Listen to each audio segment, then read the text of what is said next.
सफ़ेदा चील जब थककर कभी नीचे उतरती है तो पहाड़ों को सुनाती है पुरानी दास्तानें, ऊंचे पेड़ों की, पिछले पेड़ों की।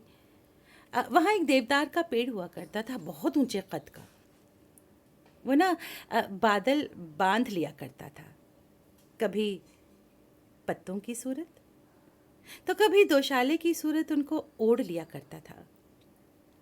हवा की थाम कर बाहें जब वो कभी झूमता था ना, तो वो हवा से कहता था कि अगर मेरे पाँव जकड़े नहीं होते तो मैं भी तुम्हारे साथ चलता। उधर शीशम था कीकर से कुछ दूर। दोनों बहुत लड़ा करते थे, मगर ये सच है कि कीकर उसके ऊंचे कद से चला करता था।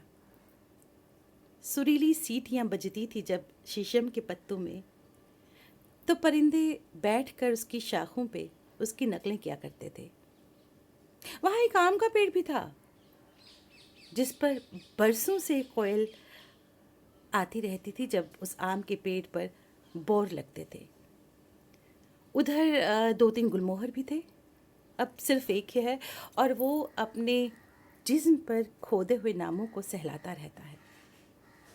और जानते हैं, उधर एक नीम का पेड़ भी था जो चांदनी से इश्क करता था। नशे में नीली पड़ जाती थी उसकी सारी पत्तियां। ज़रा और उस तरह पहाड़ी पर बहुत से झाड़ थे जो अब जो बहुत लंबी लंबी सांसें लिया करते थे। हाँ, वो झाड़ ना बहुत ही लंबी सांसें लिया करते थे, मगर अब एक भी नहीं दिखता उस पहाड़ी पर। कभी देखा नहीं, लेकिन सुना है उस वादी के दामन पे बड़े बरगद के घेरे में एक चंपा रहती थी।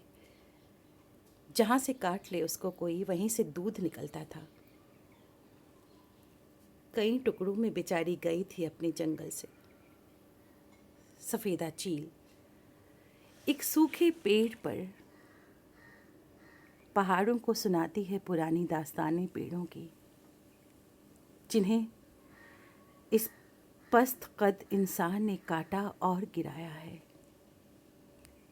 कई टुकड़े किए हैं और जलाया है, कई टुकड़े किए हैं और जलाया है।